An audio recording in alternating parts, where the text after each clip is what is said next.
FromSoft player base has become the absolute worst fan group in video games. Due to their argumentative nature, I think FromSoft fans often missed the forest for the trees. The trial and error was extra frustration standing in the way between me and the victory screen. In practically every interview he's ever taken since the release of Demon's Souls, Miyazaki is asked to comment on the difficulty of the Souls games, and the answer that he gives, over and over again, is that difficulty was never the point.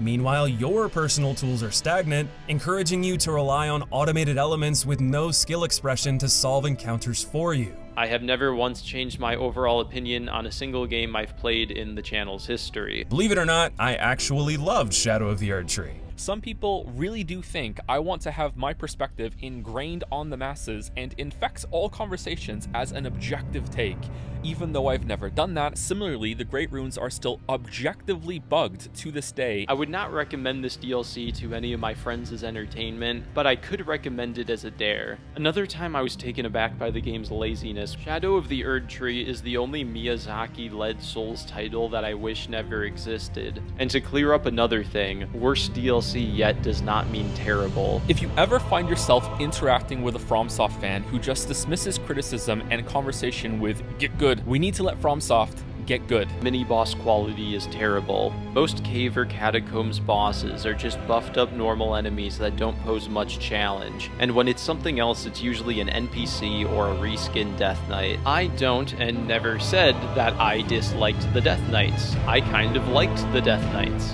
I just mentioned them in a list with the NPC bosses that I disliked and people assumed. People who disagree with my takes and put work into rebuttals and defense of a game they like, awesome shit. Keep on it. I don't understand. Like, people who are defending this right now are telling me the most basic bullshit that I even thought through on stream as I'm trying to.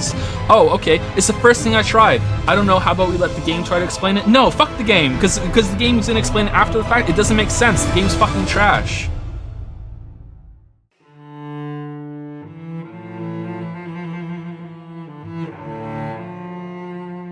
This is a critique of critiques. Specifically, this is a critique of two critiques. Joseph Anderson's Shadow of the Erdtree video and Feeble King's critique of that critique. So this is a critique of a critique of a critique. It is that, sort of, but not really. It's more of a response to a style of critique that has dominated video game culture on the internet for a very long time now, and I want to talk about it. I've got some things to say. I'll be clear, when I talk about a style of critique, I don't just mean people who don't like the game that I like. This isn't about what people are saying, it is more about how they're saying it, and more importantly, what they're not saying. It's about how the role of the critic has changed, and what we as the audience lose when critique is done in this way. And the hostility this sort of critique facilitates, not only between critic and audience, but audience and artist. If you don't like Shadow of the Erdtree or Elden Ring, I'm not arguing with you, you're allowed to not like it.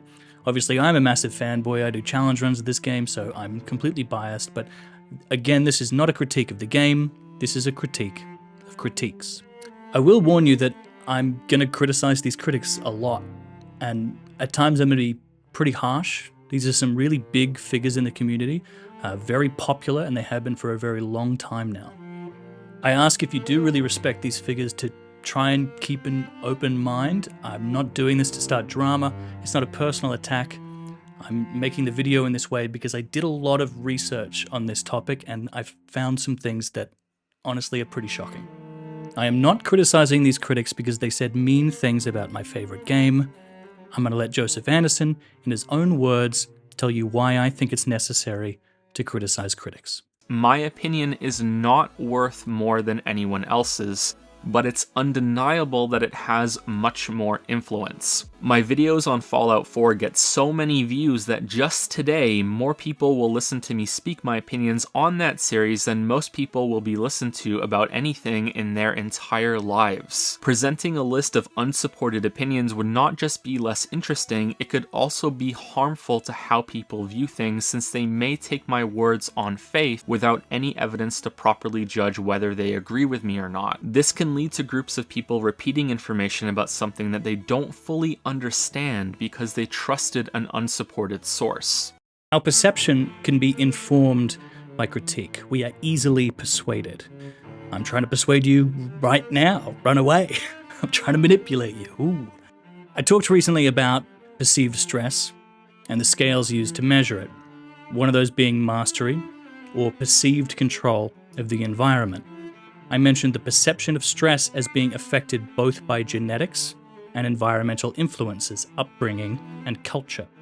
If a person is playing Elden Ring and they're having a tough time with a boss, and then they go to watch a video that tells them that boss's attacks are unavoidable, how do you think that is going to affect that person's perception of control in that situation?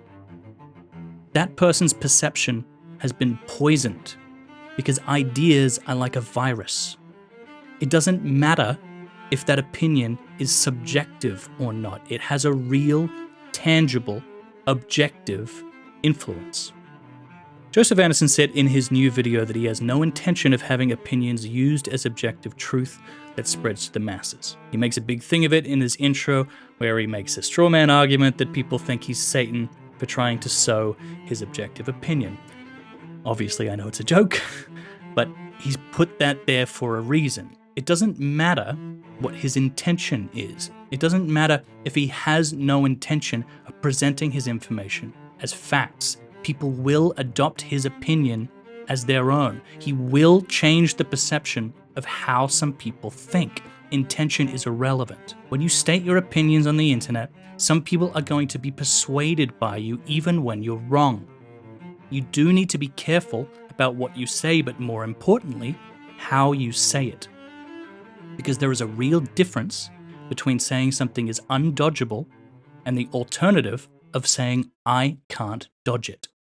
Critics have a lot of influence, and for this reason, they do need to be held accountable. I'm sorry to put that level of pressure on these creators, but they have a significant platform. Even Feeble, who has far less subscribers than Joseph, still gets a ton of views. Their words have influence in the community. These ideas create culture, and culture informs perception, whether they want that or not. That clip earlier is from a video called Subjectivity is Implied, where Joseph takes issue with people trying to pick apart his arguments when they're like, just his opinion, man. Newsflash, if someone tells you that you have a skill issue, even if you find that offensive, the subjectivity is still implied. It goes both ways. I don't understand this hand-wringing from internet critics that feel like they're above criticism. If you feel like there is a problem with the design because you can't figure something out, people are allowed to give you their subjective opinion that you are wrong. I don't like the skill issue get good discourse either. I've talked about it before because I feel like it misses the point, but people are allowed to have that subjective opinion. It's not hate speech. It's not abusive. It's just a little annoying. But that's just the territory of being on the internet. Some people are going to say things that rub you the wrong way.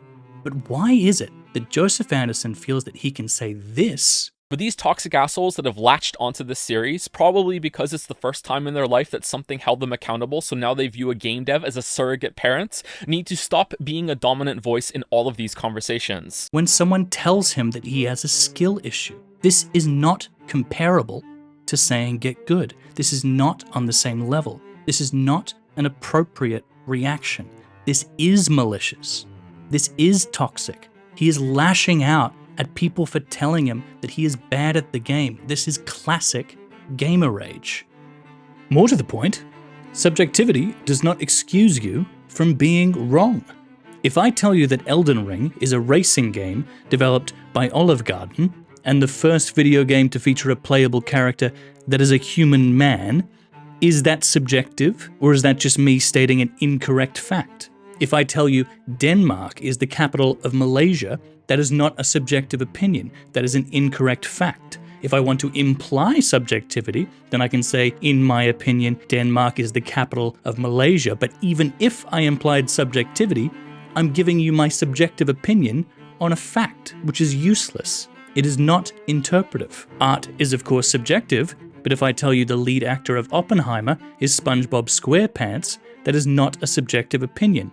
There is nothing to interpret in that statement. Even if I was implying subjectivity, it is still a fact that is wrong.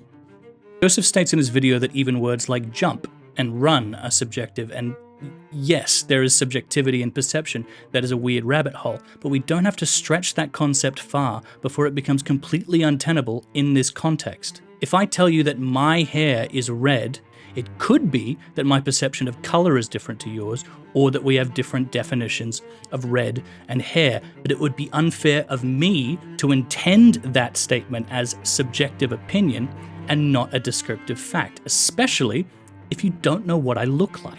If I wanted to communicate subjectivity, I would need to imply subjectivity. Otherwise, there would be no way for you to know.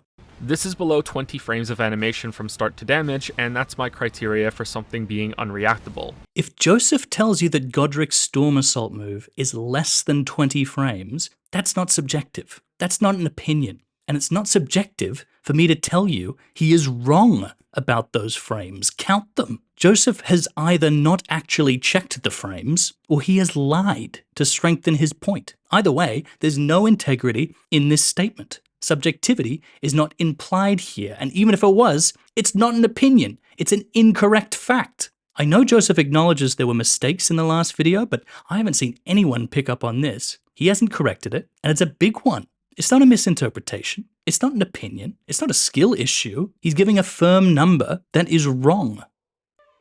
Feeble King repeats these sentiments in his recent video, and who man. In Feeble's video, a critique of Joseph Anderson, an admitted influence on Feeble King and one of the reasons he got into this business in the first place, a person who he directly speaks to in this video, in this response video, where he critiques Joseph using his own style of critique that he stole, and if that isn't the snake eating its own tail, I don't know what is. In this video, he straight up plagiarizes Joseph Anderson. This section here, subjectivity is implied. It's straight up ripped off. Some people might ask that I put "in my opinion" over all my videos. There are a growing number of people who, in my experience, are demanding that every sentence in every video include a "I think that" or "in my opinion." I think people forget this when I speed up the pacing and drama of my video by not saying "in my opinion" every 2 sentences. In my opinion, this would lead to unnecessary clutter when writing and recording scripts for videos. But in my opinion, subjectivity is implied. In the description, Feeble puts the videos that he sourced. This one isn't mentioned at all. He doesn't say these aren't his words. This is straight up unchecked plagiarism. It is unreal. Anyway, he says the same thing, exact same thing. Subjectivity is implied. And while scrolling through the comment section of this video, I find this comment from a big creator in the community, Smotown. And he sides with Feeble and sympathizes with him, receiving negative criticism. He says that no one should be attacked for giving constructive criticism. He relates this sentiment to Joe's video. You know, the one where he calls Souls fans ignorant children with daddy issues for telling him that he's bad at the game. The one where he spends a third of the video attacking his audience for criticizing him instead of actually talking about the game he's critiquing. So what are these attacks that Smotown is referencing? Feeble says people are nitpicking him and saying that his arguments are in bad faith. We're going to interrogate that later, but I'll start by saying the subjectivity is implied in those statements too. Internet critics have forgotten a very important unwritten law in having strong opinions online, and that is the doctrine of don't give what you can't take. Because the stuff Feeble says in his videos is far more inflammatory than any of the things that I've seen in his comment section. In my video, a pretty tame video about managing anger and finding more holistic ways to deal with frustration, someone posted this comment. Hilarious, I'm getting it framed. Sorry to all the queer creators on the platform, a straight dude making a video about gamer rage has taken the crown. This is the territory of being online. Where have you been? People can disagree with you sometimes. There's hostility. Sometimes it's mean. But Feeble isn't talking about hate comments. He's talking about people disagreeing with him in a pretty ordinary way. Feeble calls the Souls community the most toxic community on the internet.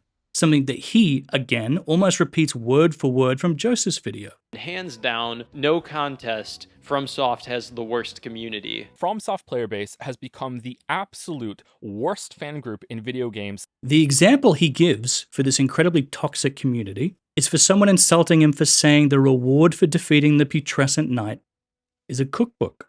Never have I been insulted by someone who disagrees with me for leaving out information that supports my case. This is the insult he's complaining about. That's not an insult. That's a subjective opinion. It's not abusive. It's not toxic. He's just calling Feeble out for a bad take, which is justified because it is a bad take. It is hilariously wrong and intentionally misleading. Another time I was taken aback by the game's laziness was when I completed the Stone Coffin Fissure Legacy dungeon and beat Putrescent Knight, only to be rewarded with a cookbook. They couldn't even have the decency to reward me with a single Shadow Tree fragment.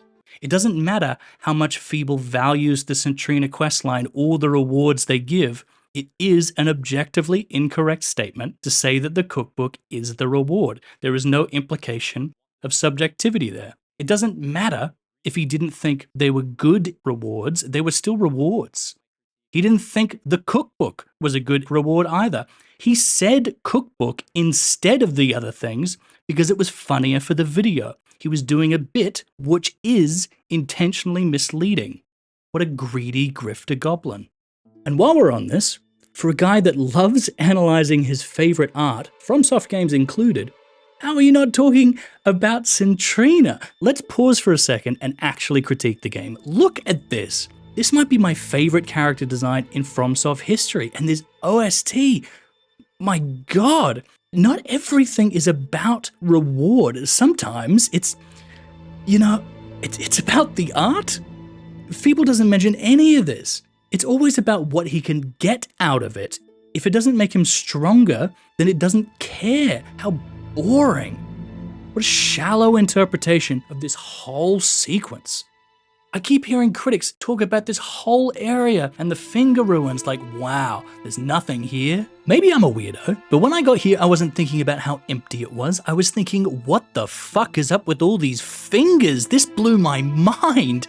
Why do we only want to talk about the rewards? These blue flower fields are so pretty. Shaman Village, oh man, what a cool discovery. It's so beautiful. Bonnie Village? The jar people in the dungeons? Why is it that when I hear people complaining about the exploration in Elden Ring, it's always because they didn't get anything cool out of it? This is cool, isn't it? We don't like this? Charo's hidden grave, though, I'll give you that. We didn't even meet Charo. Who the fuck is Charo? Anyway, back to the topic at hand. Feeble is on the internet saying some really inflammatory things about games that people, including him, care very strongly about. Which of these comments is more toxic? Why is he so butthurt about comments that aren't half as bad as his own? In this 1-hour video, which was intended to be a response to Joseph Anderson's critique, Feeble spends 12 minutes talking about Joseph Anderson. 2 of those minutes are, in his own words, glazing him. He spends the other 50 minutes complaining about the mean comments that he got in his last video. The only reason that I can think that he included Joseph Anderson at all instead of separating these videos is that he wants Anderson to see how mean people are being to him. He's telling on his audience, he's saying, see, they're being mean to me too. He doesn't respond to Joseph's thoughts about the DLC itself at all, which is so bizarre because Joe loved it and Feeble hated it. I think. He doesn't defend his opinions of why the DLC is bad. He seems embarrassed by that. Instead, he argues against one safe minor point that Joseph makes in order to praise the base game. Then he makes a Witcher 3 joke and goes right back to talking about the mean comments. It is blatantly sycophantic. This isn't a response to his critique at all. Feeble King cannot handle criticism. Joseph Anderson cannot handle criticism, but they are 2 of the harshest critics on YouTube. But what really boiled my blood is in Joseph's new review, where he talked about toxic positivity. And this idea has been blowing up over the last few years, glazing, simping, cult-like fanaticism. This idea that you are toxic for not focusing solely on the flaws of the game. That's an interesting cultural shift, and I believe it has everything to do with the interaction the audience has now with the artist, and the role the critic plays in fanning that flame. So let's get into it.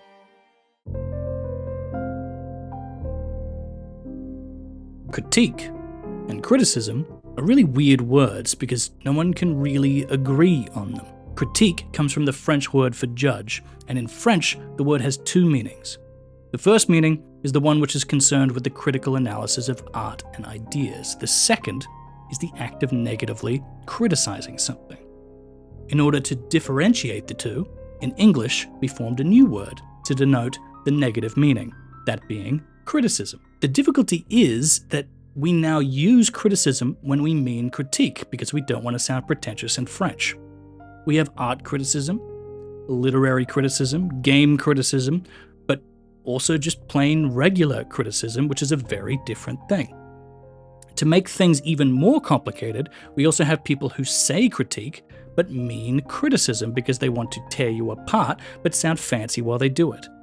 To simplify, for this video I will define my terms by way of Merriam-Webster. Criticism is most often used broadly to refer to the act of negatively criticizing someone or something, while critique is a more formal word for a carefully expressed judgment, opinion, or evaluation of both the good and bad qualities of something.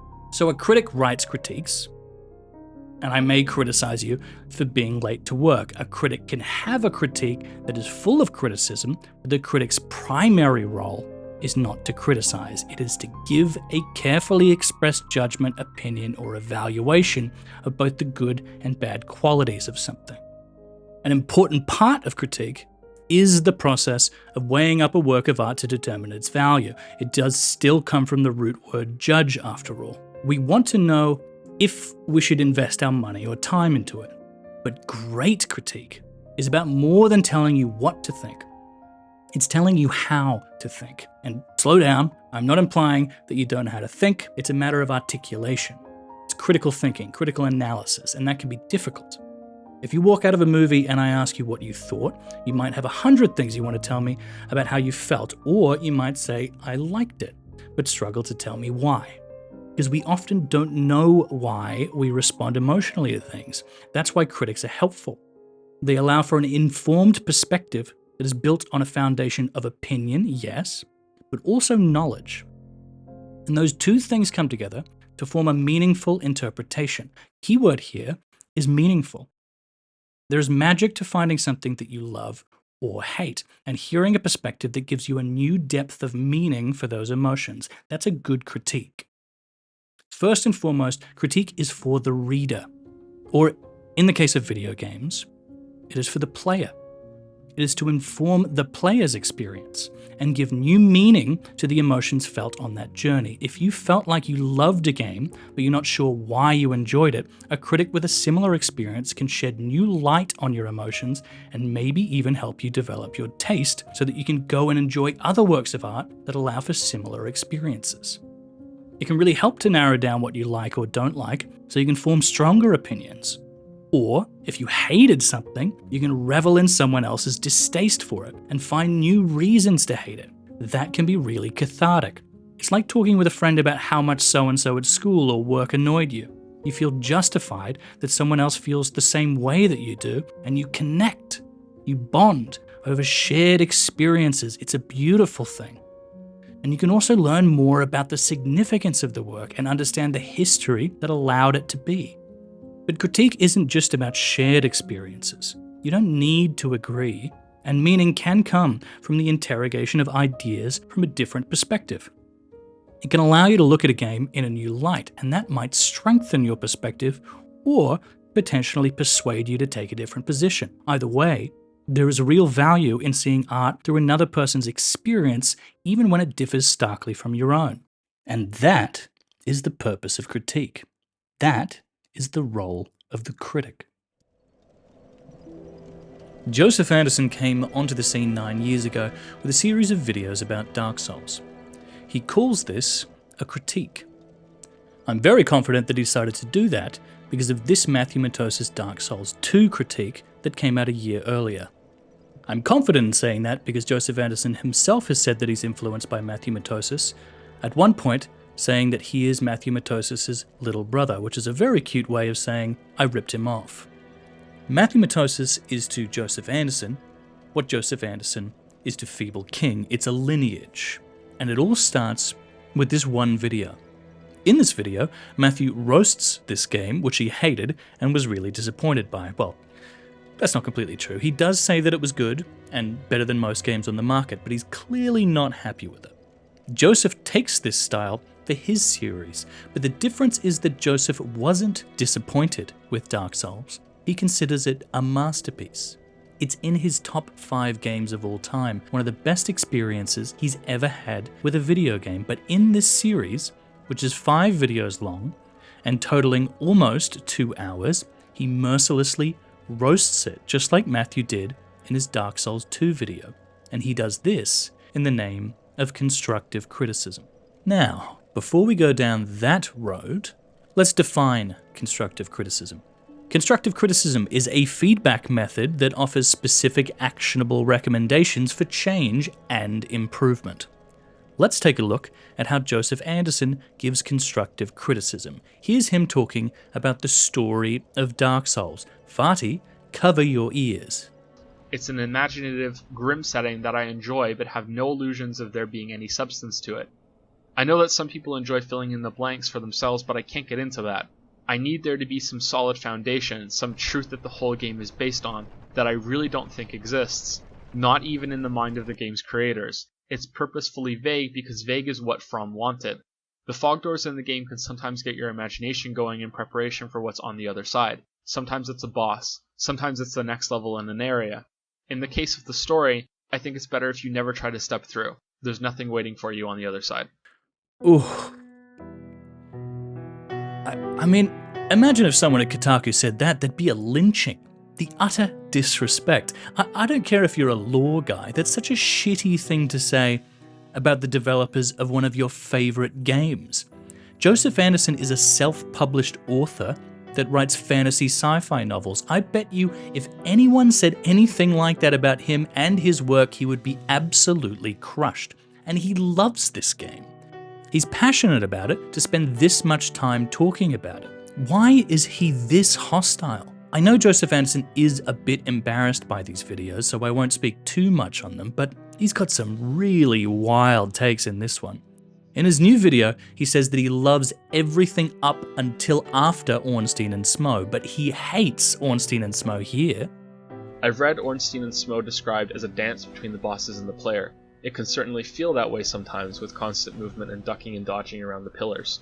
The key difference is that you're never an active participant in this dance. I never die to this boss anymore. I also never have a fun time either. He doesn't even like Anor fucking Londo. Anor Londo is one of the worst wastes of potential in the entire game. He thinks the game doesn't correctly teach you about equipment load. He thinks you should start naked so the game can teach you to put on clothes. It's so bizarre.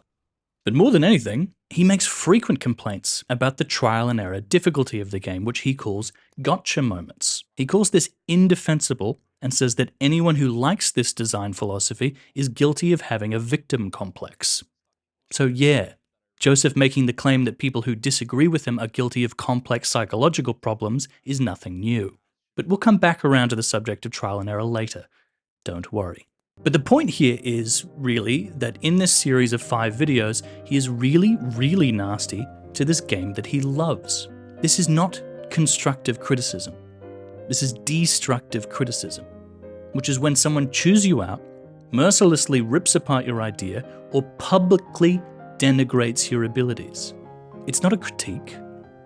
It's not constructive criticism. It's roast comedy. He is the angry video game nerd wearing the bloody-skinned face of Matthew Matosas. He is definitely playing up the vitriol for these videos, often to the detriment of actual critique, and Joseph is aware of this.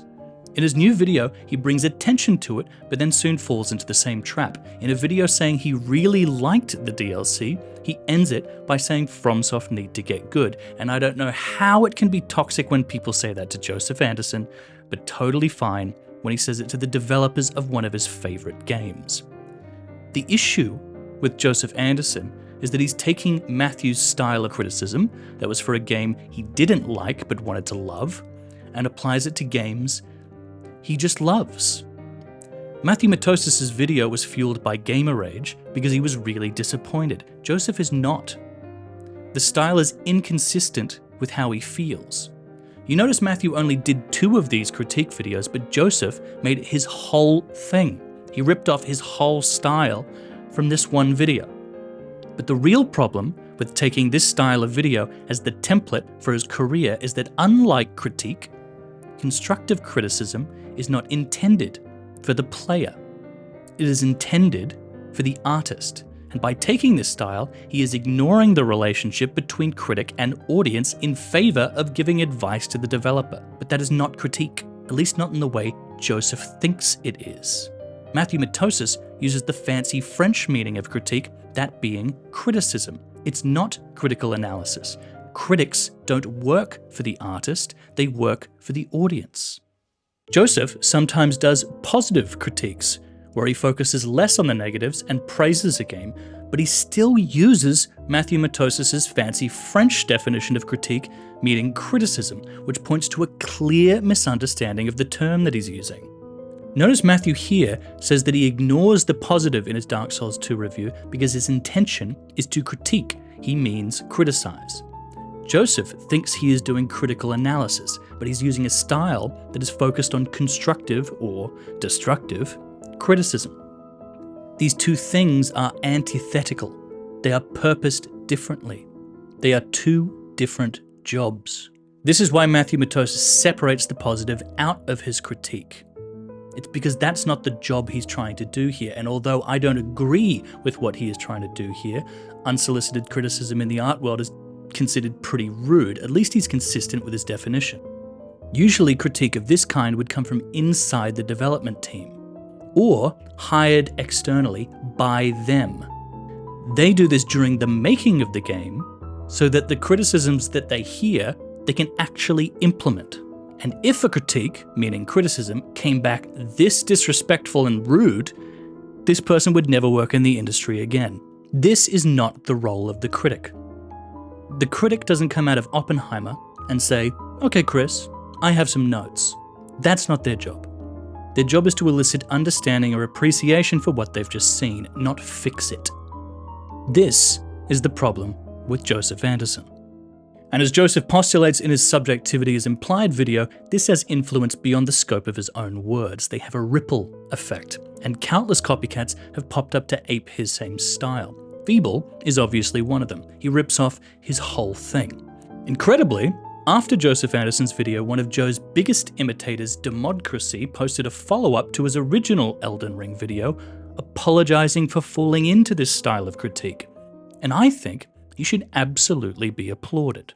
Taking a look at my video essay playlist, the last 5 videos are complaining about Shadow of the Erdtree, complaining about Final Fantasy VII Rebirth, complaining about Cyberpunk 2077, complaining about Elden Ring. Are there aspects of these games to critique? Naturally. Nothing is perfect. But did I need to make it the one-sided emphasis on my commentary? Absolutely not. He's become self-aware. He's really honest about how he fell into this trap of making this kind of content, and he takes ownership of it. He listened. That's really big of him. That's very different to Joseph Anderson saying sorry for pissing on your birthday cake while pissing on your birthday cake. I really hate this style of critique for 2 reasons. It is this strange hybrid of critique and constructive criticism where there is still an intention to conduct critical analysis and give a vague opinion of quality. Games are still stated as masterpieces, but the focus is actually on advocating for improvements. The overall opinion or interpretation of the work isn't important. What is important is the suggestion of change. It is entirely concerned with the negative and ignores the positive, and because of that, it can never be balanced or honest because it is not complete. There is no meaningful thesis that can be given about the significance of the work because the intention is not to facilitate appreciation or understanding. It is to improve, and that is not what critique is. But the second, and even more insidious reason that I hate this style of critique is that the criticism is not constructive. It is destructive. It relies on the showmanship of entertaining the audience through the denigration of the artist, and it is false. It is an affectation.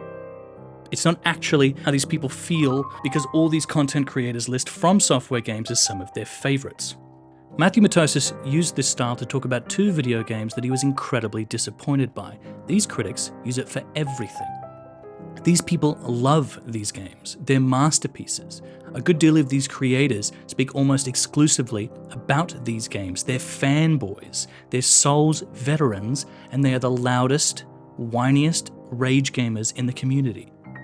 Both Joseph Anderson and Feeble King call Souls fans the most toxic in the games industry, but they're referring to people who glaze and engage in toxic positivity. No, guys, this is the most toxic thing about the Souls community. This mentality of giving a review of a game they think is a masterpiece, but only talking about the negative aspects of it. Now, I'll be clear, I make no insinuations that this game is perfect or above criticism. In Joe's review, he mentions Bale's Fire Breath as being inexcusable, and I agree with him. I did a short on this channel a couple months ago. This should absolutely be fixed. It ruined the fight for me on my run, and it left a real bad taste in my mouth. Mattia's laser as well, that move sucks. I really want that fight to be great, because how cool is Mummy Fingers? What a rad design. It messes the whole thing up. It does. And I'm glad Radahn got nerfed. I think there were more options to deal with it than other more annoying moves in the game, but I think it allows for a lot more variety in playstyle now that it's fixed. I also do think the open world creates a lot of problems for disparity of player power. You can be much stronger than you should be at times, or weaker than you should be at others. That happens in the other games too, but it's worse in Elden Ring because there's just so many other places you can go. I do think that problem can absolutely be solved with a bit of self-management. I talk about that in my last video, but it's definitely a lot to ask for in a first playthrough. I got all 20 Erdtree fragments in my first run just because I wanted to sniff them out. I wanted to see where they were, and I kind of regret making myself that powerful. It made some fights an absolute stomp, which is not the experience that I was looking for. But that being said, it's still my favorite game. I love it. And love isn't about ignoring something's faults. It's about loving it in spite of them. You can find problems in something and still celebrate it. You don't need to dwell on the part of the game that you hate. And saying that you love it doesn't mean that you don't think there are problems that could be fixed, but fixing it is not my job. I've said my piece about what I'd like changed, and then I move on. I don't need an hour to talk about that. I don't need a 5-episode series because there's just so much else that should be talked about. Why is it more important to talk about what a game does wrong than what a game does right? Who decided that? Even if we accept that this new style of critique is about giving advice to the artist, isn't it important to say what you liked so that they can make more of it? There is so much beauty and wonder that comes from the open world. It really does create this wonderful tranquility. And the other games don't give you this breathing space.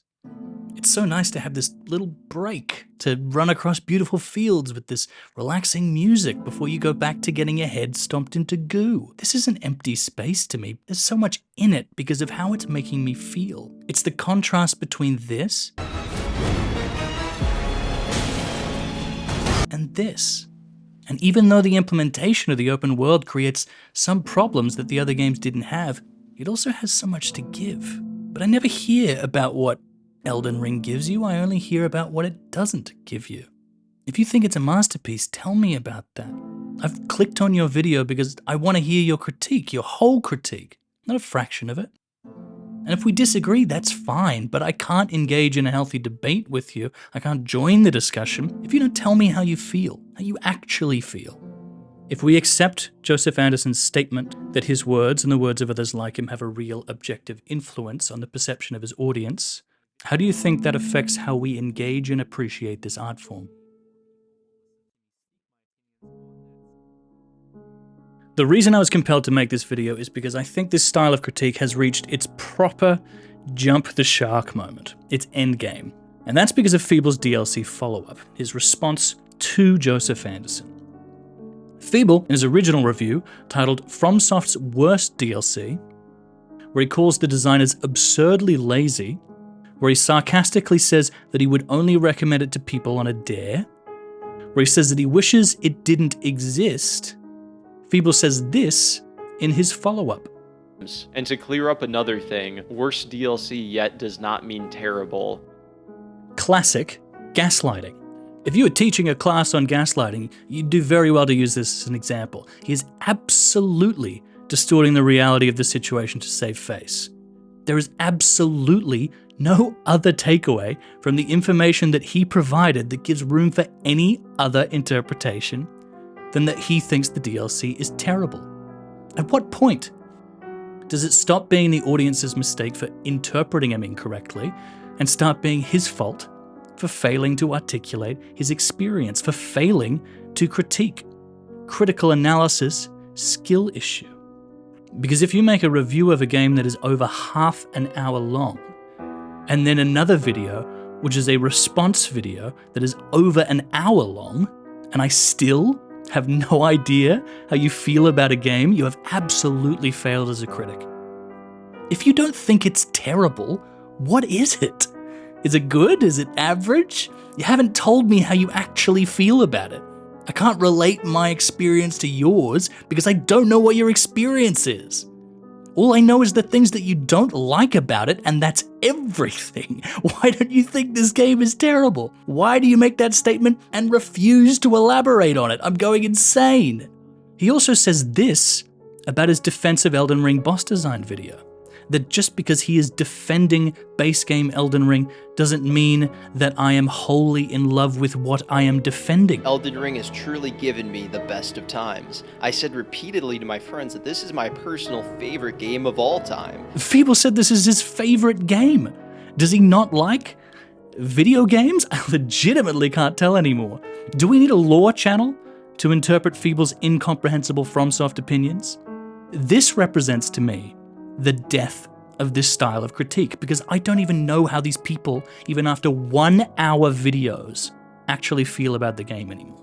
Demodcracy posted his follow-up review saying all the positive things about Shadow of the Erdtree that he didn't mention in his original review because it wasn't in the style he'd affected. We're not getting honest responses. We're not getting critical analysis. This weird hybrid criticism has snowballed to a point where the critique isn't even present at all. Now it literally is just criticism. It's just, here's what I didn't like about it, but said in the nastiest possible way to hold your attention and farm your engagement.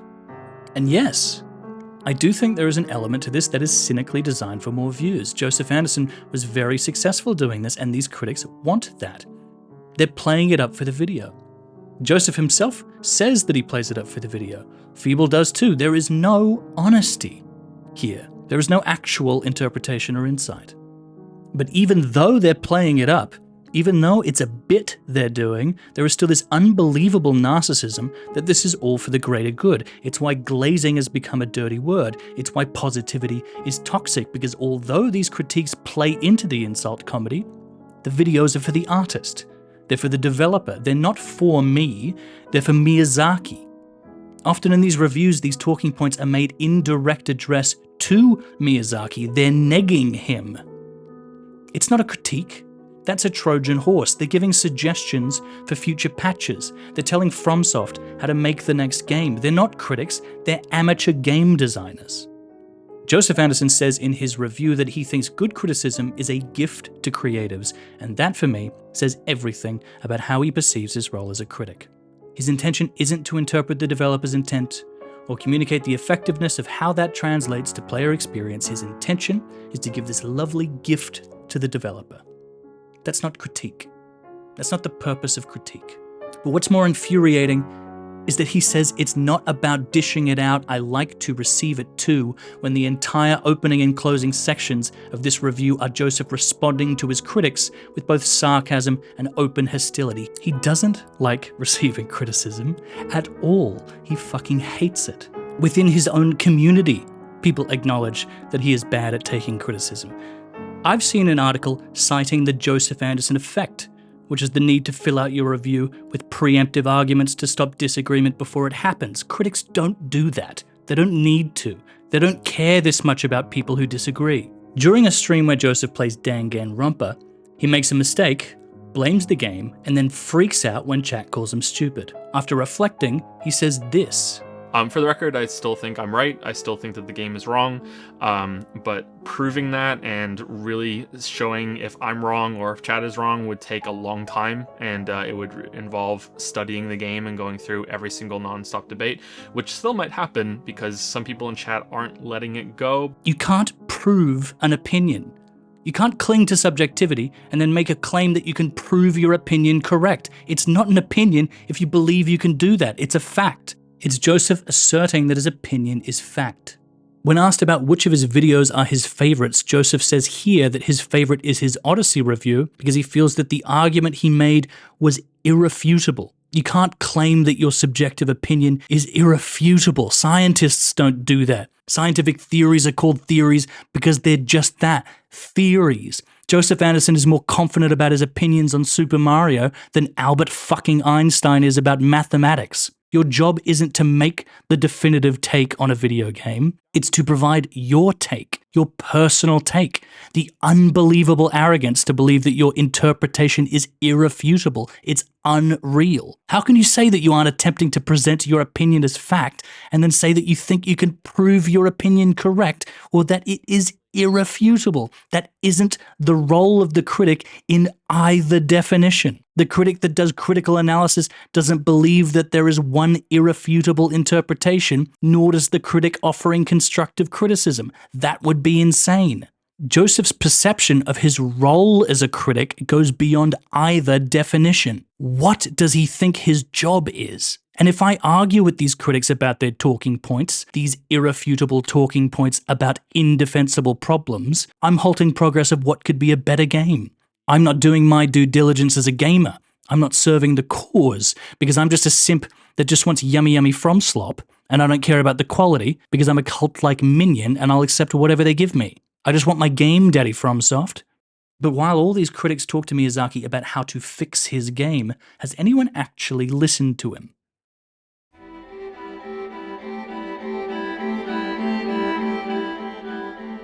In literary criticism, there are different theories that we can use to critically analyze a text.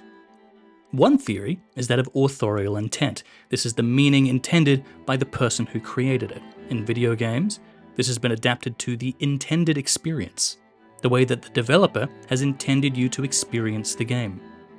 If a critic applies the theory of authorial intent, or let's just call it developer intent, it is the role of the critic to interpret what the developer wants you to think and feel. That is what Joseph Anderson and Feeble and many other critics like to mean when they say the intended experience. This is what they mean when they assert the way that they think you are supposed to play. They are interpreting the developer intent using critical analysis. Feeble says that developer intent has shifted in Elden Ring. Well, not Elden Ring base game, Shadow of the Erdtree. That it's become only about boring trial and error. FromSoft has been adding cheap trial and error difficulty to their games for a long time. Learning movesets instead of intuiting them. It's about hiding the intended way to play behind obscurity so that you either need to die hundreds of times through trial and error learning the boss, or you have to research challenge runner footage to learn the boss. And extreme difficulty. Why put effort into making the game easier when it can be hard instead? But the difficulty was never the point. Matthew Matosis quoted Miyazaki as saying, "Difficulty was never the point." Joseph Anderson echoes this, saying the difficulty is now at a stage where it is like squeezing a pineapple and that it isn't worth the juice. So while I am sure I would have enjoyed fighting them in this way if I put all that time in, would that enjoyment have been enough to justify the time investments? He says that it's not that it's difficult, it's that it relies on trial and error, which makes it boring. Feeble references Matthew Matosis' video that inspired Joseph Anderson. Now, it's no secret that Miyazaki, the director of the previous two Souls games, wasn't brought back as the director for Dark Souls 2, but his insight into the previous games can still say a lot about this game. In practically every interview he's ever taken since the release of Demon's Souls, Miyazaki is asked to comment on the difficulty of the Souls games, and the answer that he gives, over and over again, is that difficulty was never the point. I call bullshit.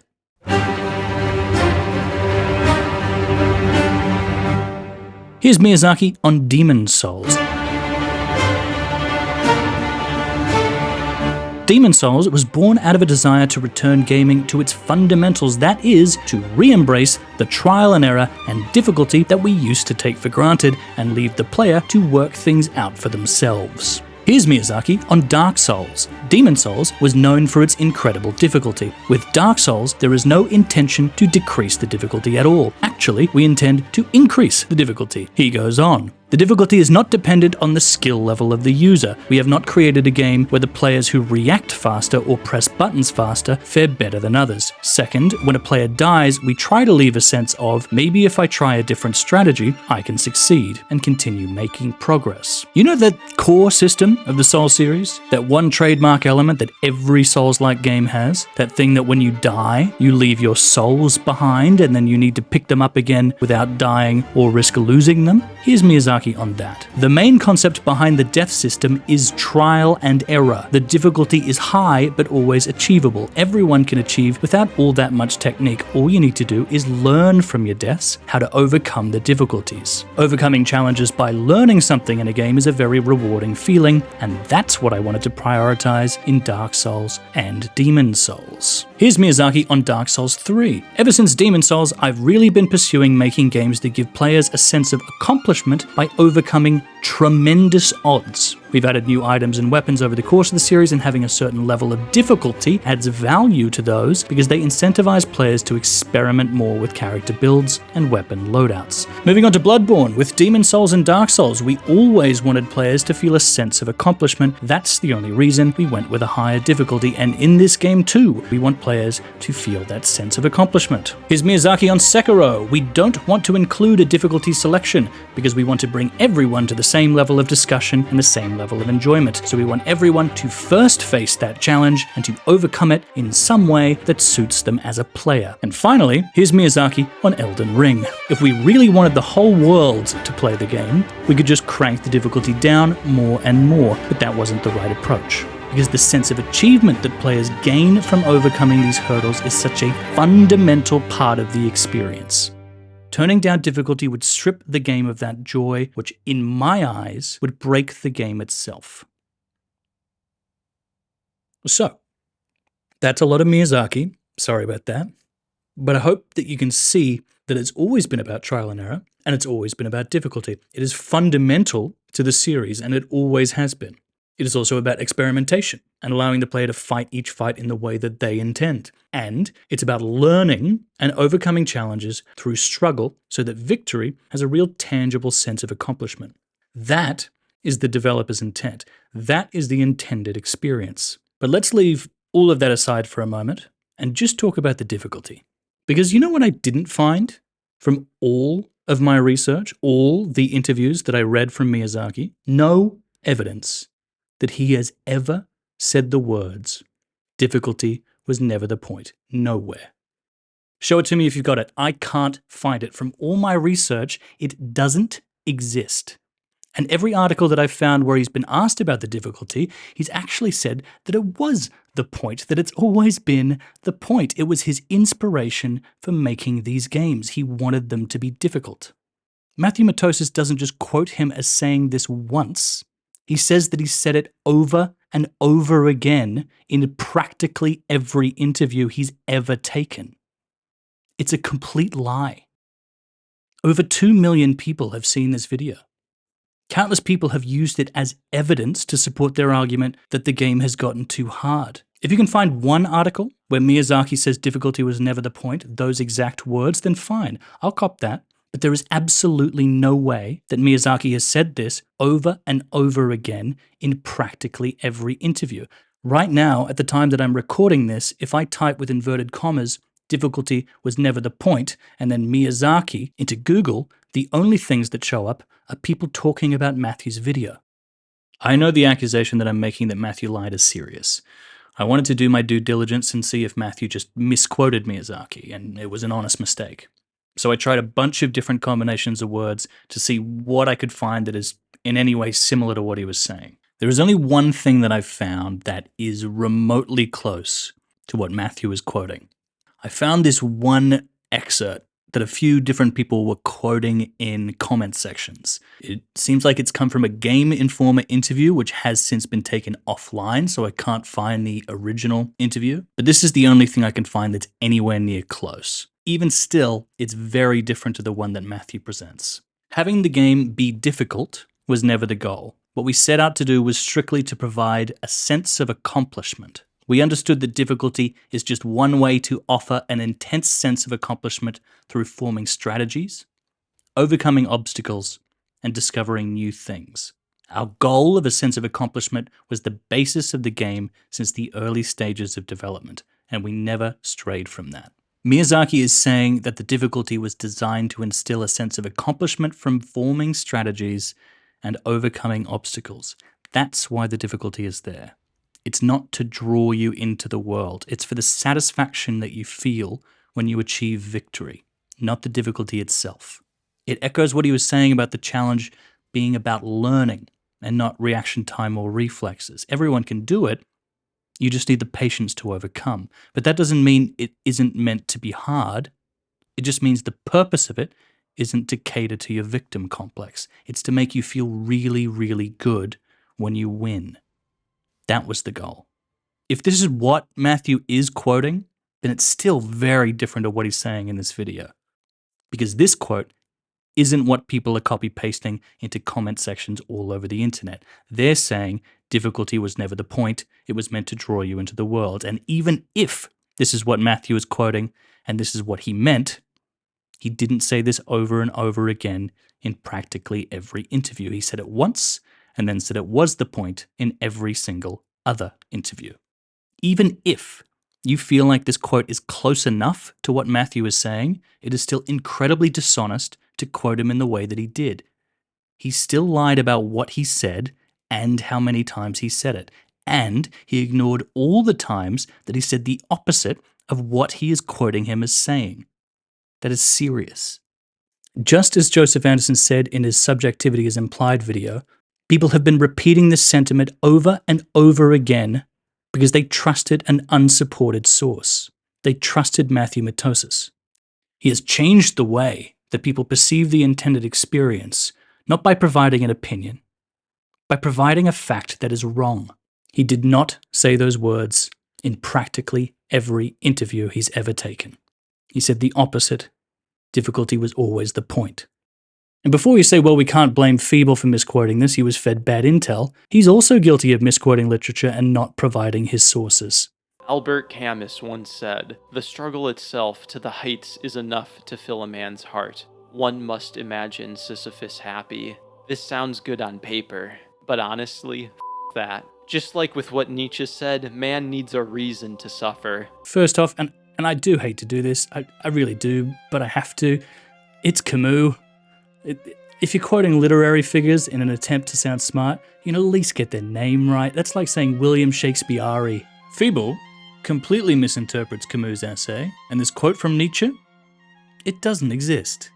You know Nietzsche, the famous nihilist, nihilism being the theory that there is no inherent meaning in life, no reason. Nietzsche wouldn't say that.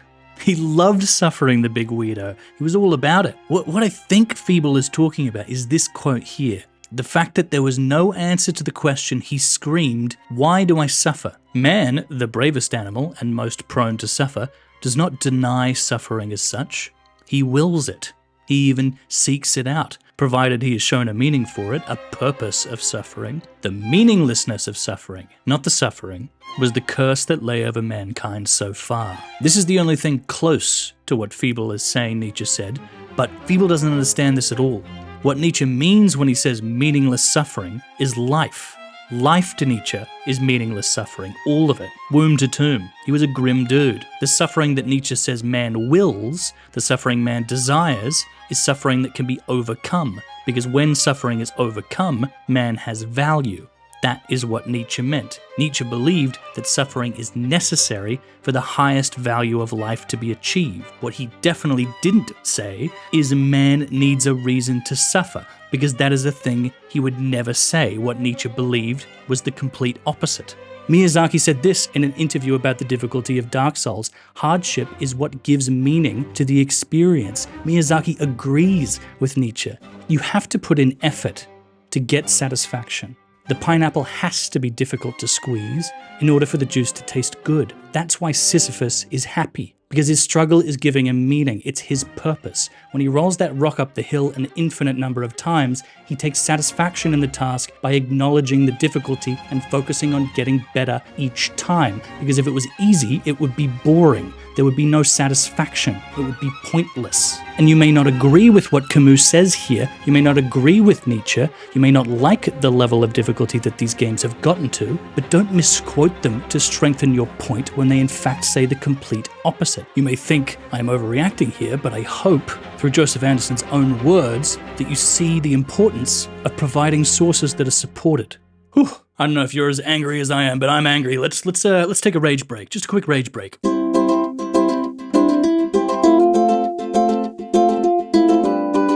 Okay, phew, I feel better. Let's get back to it. Okay, let's break down the question of why difficulty is satisfying. Let's talk about why Sisyphus is happy.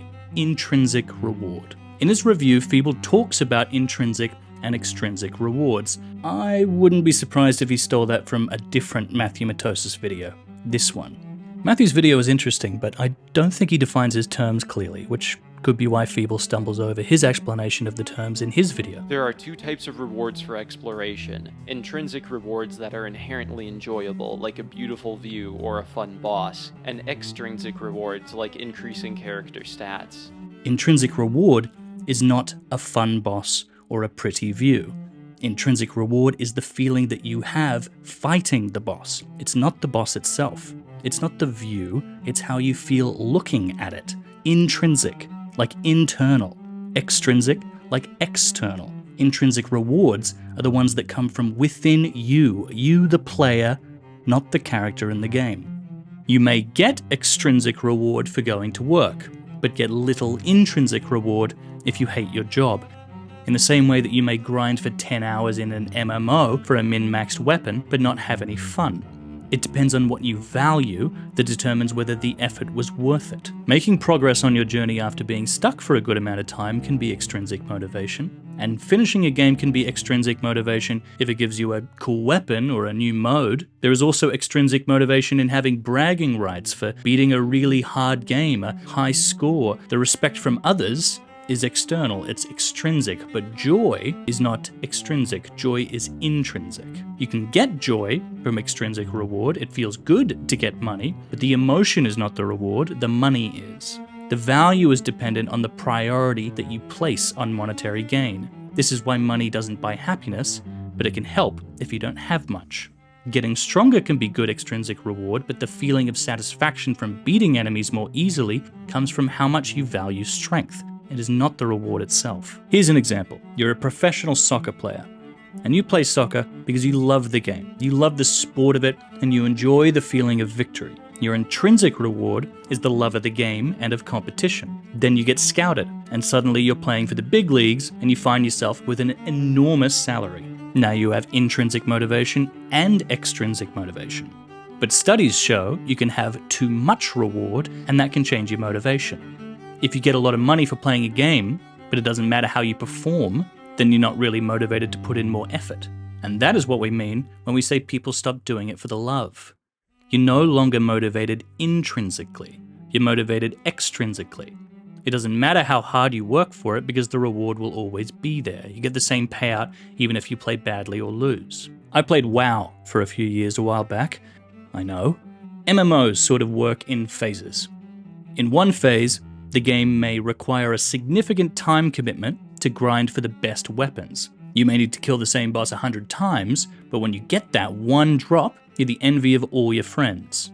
That weapon, the strength it gives, or the appearance, is the extrinsic reward, so is the envy. But the satisfaction of putting in the work and getting what you wanted is intrinsic. The joy is intrinsic, that's satisfaction. Not everyone is willing to put up with the struggle of the grind, but you did. You did it, and the fact that not everyone can do that is its own reward. It's the competition, it's the sport of it. But it's also the scarcity. It's why when you play Diablo or any looter shooter like Borderlands or something, you don't get an upgrade every time. Some of the time it is stuff that is useless. That brings more excitement because you don't know what will drop. It's why gambling is so popular despite the house always winning. But then enough people complain they aren't getting the reward they're craving in the time that they're investing, so the development team responds. Now instead of getting one very strong weapon that is very difficult or time consuming to get, every time you kill a boss, you get a very small incremental stat stick to your overall power. And everyone is happy for a little while, until everyone realizes that now everyone is strong and there's no value in power and no excitement in finding what may drop. You just press the button and you get what you want. If you've heard the term Skinner box, that's what that means. It's a form of operant conditioning. If the rat presses the button and the food comes out, the rat gets the enjoyment of the food, and when he's hungry, he'll eat. But if the rat presses the button and sometimes food comes out, well, now we have a game, baby. Now we're gambling. Now we have intrinsic reward. There is satisfaction when we get what we want because there's a chance that we won't. There is joy. It is fun. If people don't need to work for it, if they always get the food, then there's no stakes. There's no competition, everyone's a winner. So everyone gets mad enough that they yell at the big bad games company to make the game fun again like it used to be in the old days. Blizzard listens, changes it back to the way it was, everyone's happy. Until, and so on and so on and so on. This is the World of Warcraft loop of intrinsic and extrinsic reward. Satisfaction is in the struggle. If it was easy and everyone could do it, it would be less valuable to defeat a boss in this game. If you don't work for it, if you throw in the towel and brute force everything, then of course that boss won't be fun. Of course you don't get the satisfaction from beating it. If you press the button and the boss dies, then the whole internet would be complaining that the game was too easy, and there would be no satisfaction in playing it. Everyone would be yelling at the big bad games company that their game is too easy. You have to struggle for the reward to be meaningful. This is why Nietzsche says that suffering creates meaning. If you don't want to struggle, you don't get the intrinsic reward you're looking for. It's the difference between beating a boss and feeling like this. Kill him here, right?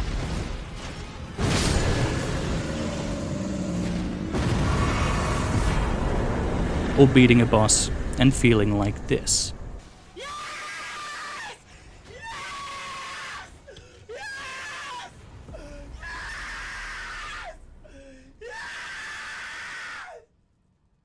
When I first played Dark Souls, Manus took me a full weekend. I was stuck on Blood-Starved Beast for ages. There is this crazy narrative that these games were never hard, or it was never about the difficulty, or they used to be fair and honest, and it's wrong. These games have always been hard. It's just that as they've gotten harder, we've gotten better, so it seems like they're easier in comparison. It's the rose-tinted glasses.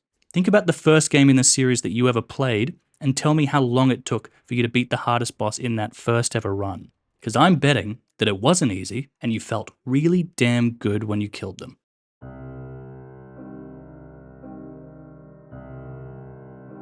Feeble says in his Defense of Elden Ring video that the game is pointless trial and error until you unlock the fun mode.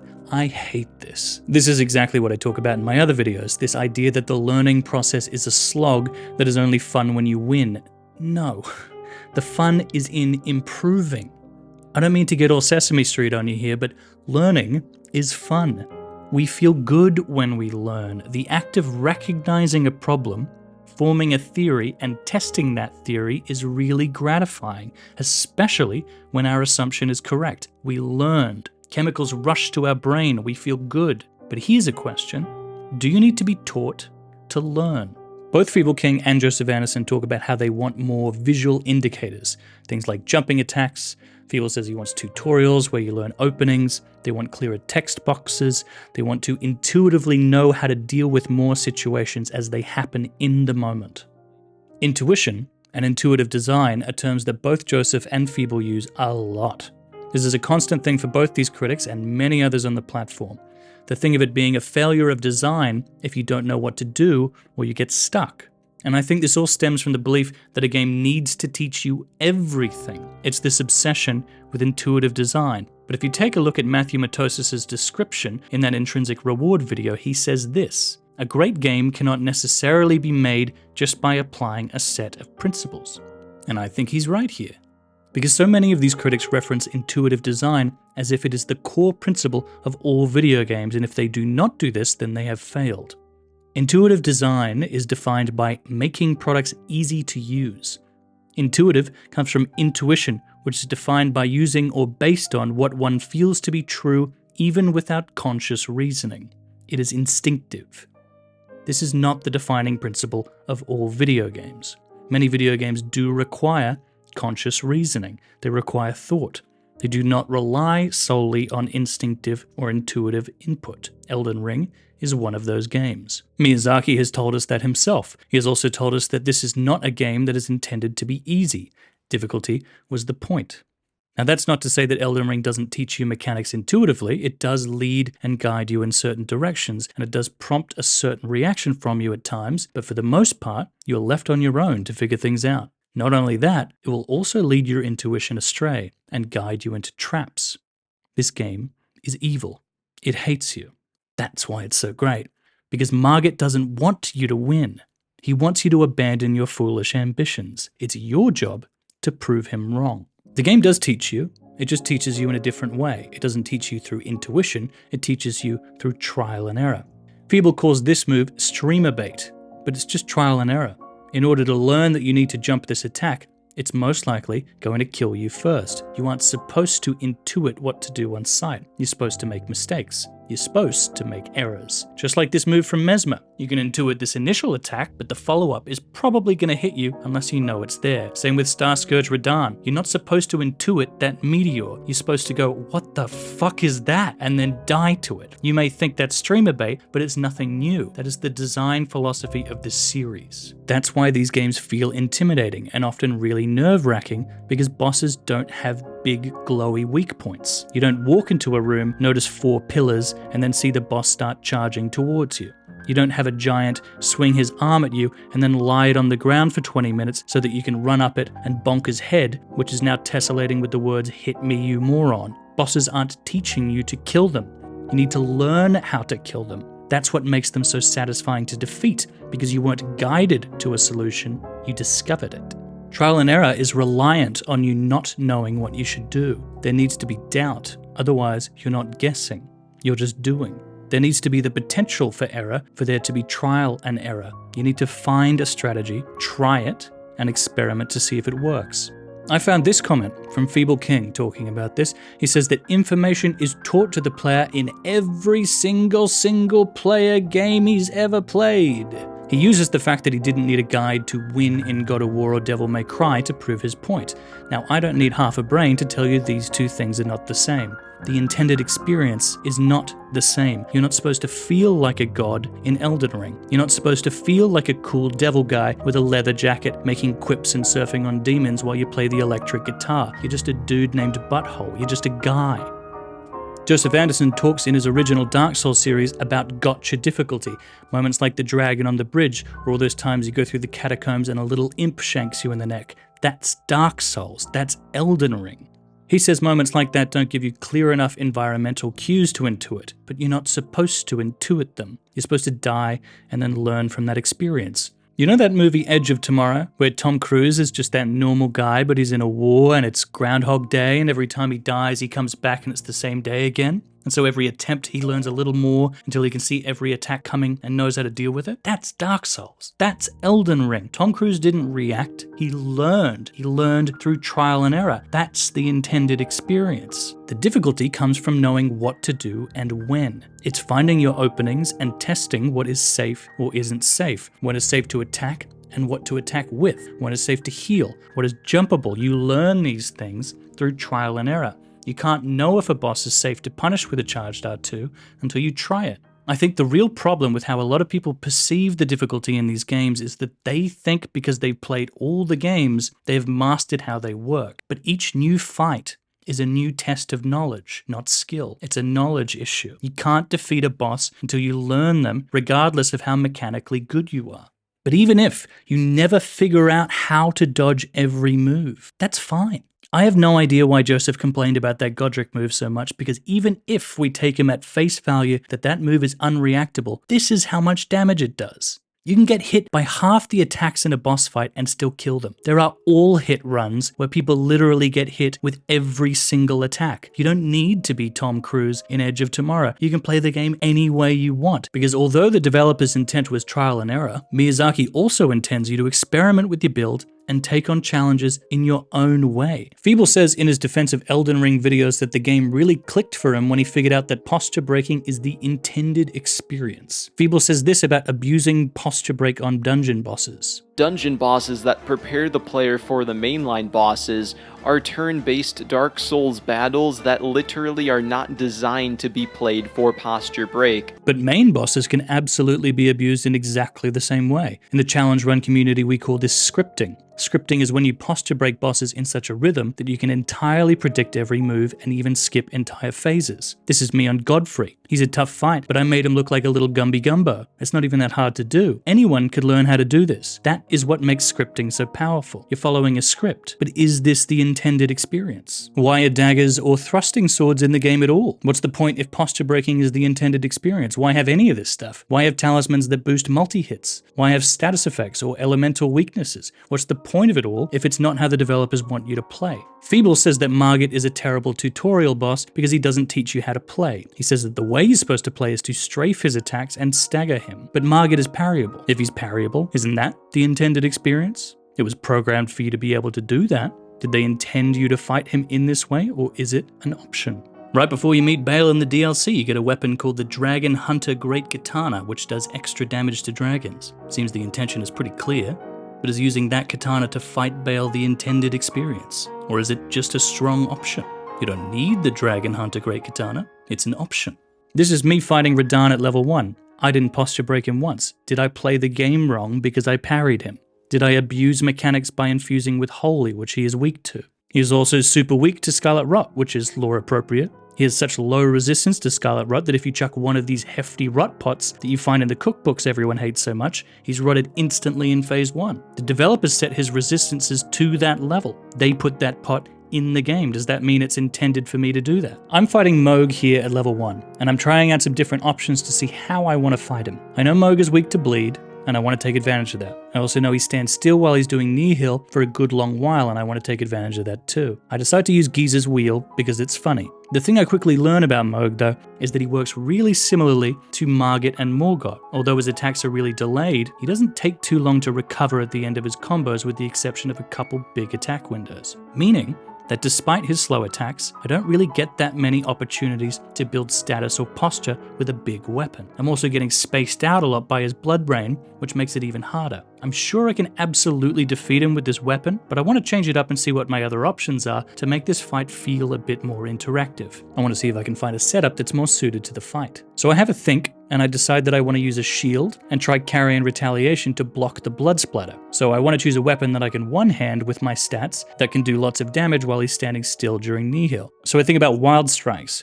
which is a huge move if you can do free damage over a long period of time, and it's great for both status procs and poise damage. I decide to use the Jawbone Axe because it has a high base damage and it looks funny. I two-hand the axe, but when I need to, I quickly take out the shield and use carry and retaliation to stop the blood. Not only does it work to stop the blood, it does damage to him at the same time. I spend a good amount of time learning him until I know my best opportunities to attack. I use Wild Strikes during knee heal and use my axe's fast attack speed to attack in the middle of combos and not just after. I had this guy downloaded. I almost got clipped at the end with some unlucky blood splatter, but this was a clean kill. And I felt like I really built around his moveset and strategized for that fight. And I did that. I planned that out with my brain, without the game teaching me. It was really satisfying. But is it the intended experience? I was level 1, so probably not, but what would be in this scenario? He's obviously weak to bleed. I could have used a weapon that was much better at doing that, but are you intended to use bleed? Does that make the fight too easy? Does not using it make it too hard? How much damage is he intended to do to you? How much damage are you intended to do to him? What did the developers intend for you to experience here? Is there one developer intended solve for this fight? No. Of course not. The idea of the intended experience completely falls apart the more questions you ask. The intended experience is for you to play the game your way. It's a role-playing game, not a character action game. Play how you want. That's certainly what Miyazaki wanted the experience to be. But there is another literary theory that we can use to interpret a text, and that is the death of the author. Or, in this case, the death of the developer, the death of Miyazaki. The team at FromSoft made this game a sandbox and put a bunch of tools for you to create your experience. The intended experience is irrelevant, because the experience isn't the developer's anymore, it's yours. You create the experience. There is no one way to play, regardless of what some critics may tell you. Developer intent, intended experience isn't a good critical lens to critique a game with this many options. I'd really hate for you to come out in Limgrave and say, where does the game want me to go? It's a real bummer. I hope you don't play like that, because the game wants you to go anywhere. That's what it wants. Go. Explore, discover. Yes, that creates some issues with a disparity in player power. And yes, there are always going to be strategies that work better for some bosses than others. That's called gameplay variety. You're not oppressed because melee isn't as good as summons, in the same way that in Street Fighter, choosing Ryu doesn't make you oppressed because Akuma exists. And just because Ryu was the baseline for how Street Fighter was built, it doesn't mean that he is the intended experience. FromSoft games have always had a massive variety of options, and this game is the most of all. You're not wrong for playing it however you want to play, and you're also not right, because there is no right. You can use the Wretch starting club with no upgrades and beat the final boss. You can use the Bloodhound's Fang at +10 without defeating one Remembrance boss. You can do that. The developers added that ability in the game. You aren't locked off from it. You aren't abusing any exploits or glitches to make that happen. You aren't working against their intent. It's an option made available to you by them to use if you want it. The world is yours.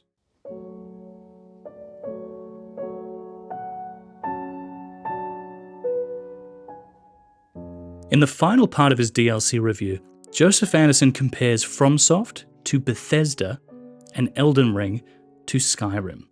He says that with the release of Elden Ring, the problems have mounted to a point that they have become noticeable for people, and criticism shouldn't be silenced because it's going to ruin the studio like it did for them.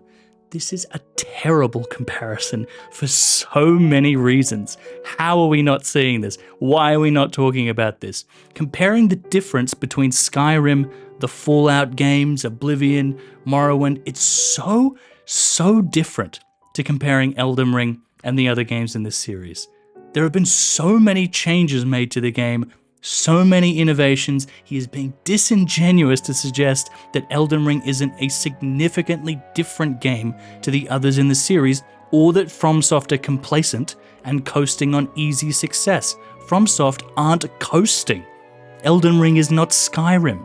FromSoft are not Bethesda. What is he talking about here? A lot of people complained about Oblivion. Heaps of people thought Morrowind was better and thought there was a decline in quality. Lots of people hated Fallout 3, myself included. Well before Skyrim, people were complaining about Bethesda. This is the internet, Joe. Everyone complains about everything all the time. The downfall of Bethesda wasn't caused by audiences not complaining enough. Starfield came out after Fallout 76. Everyone hated that, remember? They weren't insulated against negativity because of toxic positivity. They just really liked money. Fans didn't kill Bethesda. Bethesda did. Also, FromSoft fans aren't just waking up and starting to take notice about problems in their games. It isn't a come-to-Jesus moment. FromSoft fans have been complaining about FromSoft games since Dark Souls. You're one of them, Joe. Remember Dark Souls 2? Anyone? Hello? Matthew's video was posted 10 years ago and has 2 million views.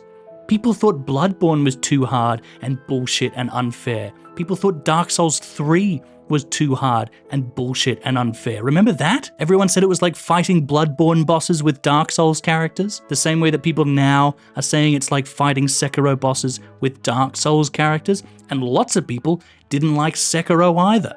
Remember how every single time a new game from the studio comes out, there is a massive wave of people complaining about how the game is unfair, and a ton of armchair critics make 1-hour video essays saying FromSoft bad? Or they do Joe's thing of saying FromSoft good, but this is bad, and this is bad, and this is bad? Lots of people have had problems with FromSoft's design over the years. Joseph is not starting a revolution. Joseph is not a martyr for saying FromSoft has problems. He's not speaking out against the big bad games company when no one else will. There is nothing that he is saying that puts him at risk other than the occasional comment that tells him that he sucks at the game. Joseph says that he's worried that the toxic positivity of fans will continue to suppress the issues of the game to a point where the toxic positivity will turn into toxic negativity. I don't know if he's been on the internet in the last few months, but that is happening right now, and Shadow of the Erdtree is good. Joe thinks so himself. We're not at Skyrim. We're not at a point where FromSoft has failed to respond to criticism and players are turning on them. Players are turning on them because for over a decade now, they've been fed hour-long video essays telling them all the reasons their favourite masterpiece is actually garbage. They're full to bursting with smug talking points about how the game failed to teach them essential mechanics, and that's why Mesmer pushed their shit in. Joseph Anderson made a 90-minute critique of the DLC, which he loved, and only a fraction of it is him saying what he liked. Most of it is him doing his usual roast comedy shtick, and the rest of it is him responding to his own critics. He spends such a small portion of this positive review actually telling us why he had such an amazing time with it. That is toxic negativity. It's just regular toxicity, and it's not critique. He says that FromSoft have made massive improvements in this game and then goes on to say at the end that they're turning into Bethesda because they're refusing to change. They did, Joe, and you like it. Remember? I think this idea that FromSoft is refusing to change harkens back to a different Matthew Matos's video, Lost Soul Arts of Demon Souls. Feeble mentions it too. A lot of people making negative FromSoft reviews reference this video. They use it like a sacred text that serves as proof that the series is stagnant or lacking innovation. There are a bunch of weird takes in this video. It's so strange to see so many people referencing this, where Matthew says his favourite boss in Bloodborne is Mikolash as proof that Elden Ring is bad. At one point in the video, Matthew says this. If these games are going to be iterative sequels, at the very least they could be good at that, but they're not. 5 installments is more than enough time to figure out what makes these games good and iron out the kinks. Many other series have come a lot further in fewer tries. Do we really believe that? Do we really think Bloodborne is Demon Souls but again? That's such a shallow analysis. To start, there's not many series around that have this many entries in this amount of time that hit this hard. They're on a hell of a run here. Are we really saying the series hasn't evolved since Demon Souls? Have you played that game lately? This is the final boss. He's a little Bubba Boo Boo. In this video, Matthew Matosas pines for the days of Demon Souls when everything was fresh and new. But it's important to note that Matthew isn't talking about this in the context of Elden Ring or the DLC. He's talking about Dark Souls 3 and Bloodborne, games that many people consider the best in the series. And if we actually think about some of his problems that he talks about in this video, I would argue that they've actually been solved in Elden Ring. Matthew says that Demon Souls has the best non-linear level design in the series. Hard disagree. I played that game recently and 90% of it is very narrow hallways. But putting that aside, non-linear design is uncontestedly better in Elden Ring. The shift to open world was a huge improvement for non-linearity. We don't actually know how Matthew feels about Elden Ring. I'd say it's likely that he probably wasn't into it or that he doesn't care one way or the other, which is why he didn't feel the need to make a video on it. It's likely that he's just bored with the series, which is completely fine. He's allowed to not be into it, but let's really examine some of the arguments he's making here and see how they apply to Elden Ring. One of the core arguments that Matthew makes here is about the simplicity of the combat. He reduces it to dodge hit, which is something which Feeble also says in his review a lot. People really undervalue the amount of player options that we've been given since Demon Souls. You're so much faster now. You have a much more diverse moveset. You can fucking jump now. Isn't that huge? That's like going from 2D to 3D. I hate going back to the old games and not being able to jump. It feels so weird. Watch any gameplay footage from the people who reference this video as proof that we haven't been given enough new tools to deal with bosses, and I bet my left kidney they are spamming jump heavy attacks. There were less than 30 weapons in Bloodborne, and everyone complained about the lack of variety, and so FromSoft gave us a bazillion weapons in Elden Ring, and no one wants to use them. Matthew makes a point about how there is no difference in how the weapons work, but the damage that comes out of it. Hate that. You could maybe argue that in the early games, but not now. Here's Feeble attempting to adapt that argument to the DLC. The only meaningful differences between most attacks are the damage, posture damage, how long it takes to come out, and the range. That's the only difference? The only difference is the damage, posture damage, range, and attack speed? That's it? All of that? This is such a bananas statement. Any PvP players here? Anyone? What do we think about Feeble's statement that the only difference in weapons is damage, posture, range, and attack speed? The choice between high attack speed and high posture damage is a big one. They make the fights completely different. He says there's no variety in weapons, but in all the footage he's using one weapon. Matthew says that when you hit an enemy, nothing happens but the numbers that come out of it. There's no positive feedback, but that's not the case in Elden Ring. Posture breaking gives you that feedback. That sound? That's crack cocaine. And do you know why it feels so good when that happens? Because you don't know it's coming. Feeble complains about the lack of posture bar a lot. Joseph does a bit too, but you wouldn't get this feeling if you were just waiting for a bar to fill. It comes from the surprise. It's not press the button, get the food. Feeble King says he wants weapons to have more combos and do things like flip enemies up into the air to set up more damage. Look, this is a combo. And it's guaranteed. If you get that first Giant's Hunt on most enemies in the game, it will combo into a charged heavy, which will stagger most enemies and even a lot of dungeon bosses. Charged heavy into jump attacks on heavier weapons will stun the Fire Knights every time. Feeble says he wants weapons to do more cool stuff, but he isn't willing to experiment to learn how to do cool stuff. And don't tell me, well, the game didn't teach me I could do that, when you're getting new weapons, Ashes of War, and upgrade stones every few minutes, and you're kicking rocks saying, why bother? Miyazaki isn't going to sit next to you while you play and gently remind you to press other buttons. You have to play the game yourself. To anyone that agrees with this idea that there's no variation in the weapons, I issue you a challenge. Start a new game, pick a class, run straight to Margit, just run straight there. Once you beat him, start again. Pick a different class, run straight up to Margit. See how the fight changes depending on what weapon and build you use. See what it's like to fight him with power stance curved swords. See what it's like to use unsheath on the Uchi Katana. Use the S-stock and offhand with magic. See what it's like when you parry him. That makes the fight so different. There is so much variety, but no one wants to take advantage of it because they've been fighting with a great sword since 2009, and even though they're tired of it, they're still too stubborn to use anything else. Even if you stuck doggedly to a pure strength build for a decade, there are still so many possible weapons you can use in Elden Ring with just that, all without using a larval tier. Feeble talks about the fact that he doesn't want to switch builds for new weapons. You don't need to. Any infusible weapon, just infuse it heavy, you're good to go. That's why you have so many of these. You can use most weapon types in the game with any build, and you can use a completely different fully upgraded weapon for each fight in both the base game and the DLC if you want to, all with the same build, no larval tiers. Have at it.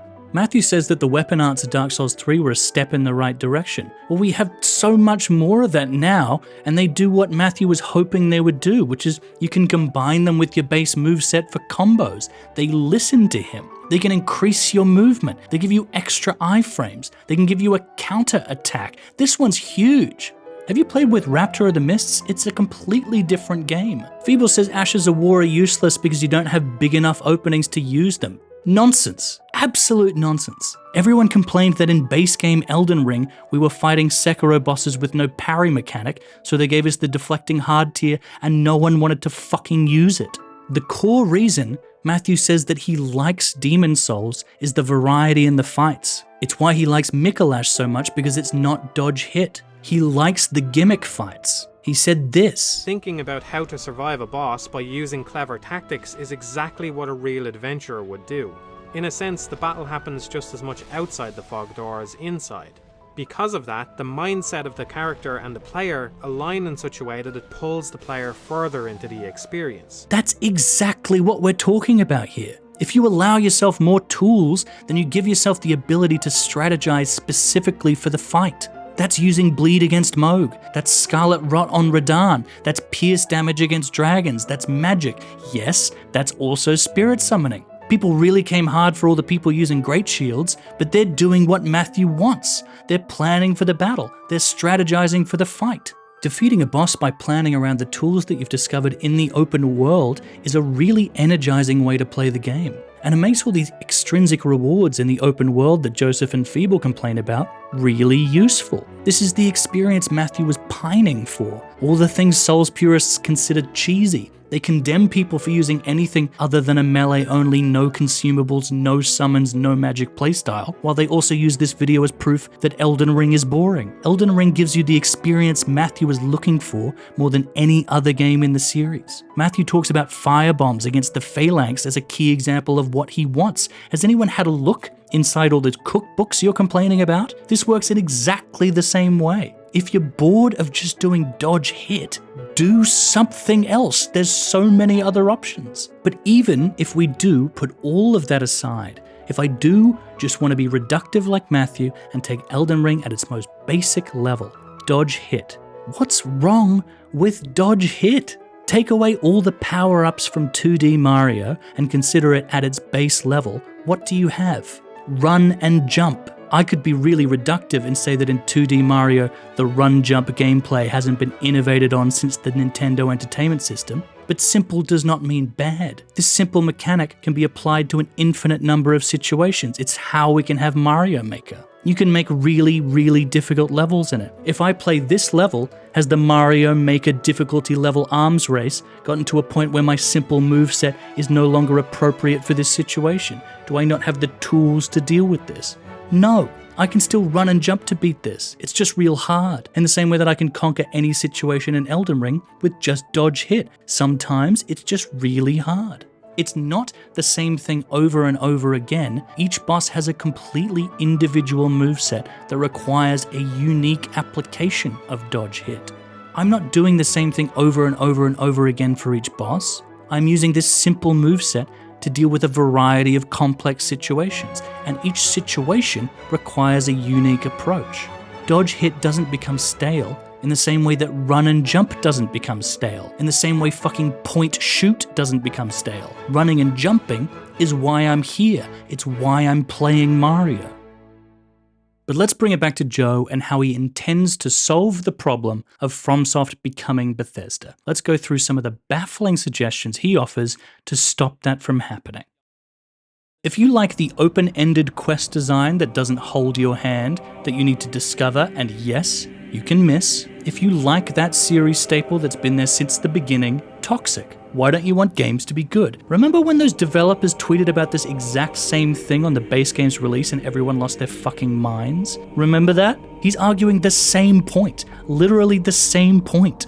If you like that you need to discover things for yourself, or interact and engage with the community in order to get through your journey, instead of having the game teach you what to do every step of the way, you're glazing. Toxic positivity. Why don't you want the game to be better? Joseph brings up the gank fights. He seems especially upset about this. That's just the later fight. That's it. In this fight, FromSoft does what they haven't done ever, which is to have an actual story in the DLC that is presented pretty clearly and culminates in actual climax featuring the NPCs that you've met along the way, something that a lot of people have been asking for, including Joe, and they did it, and he hates it. Why? Because you fight more than one of them at the same time. That's it. I can understand if you don't like gank fights, but they're a thing. There is improvement and innovation here, but you're missing the forest for the trees. If you like the lore of this game, if you are connected to it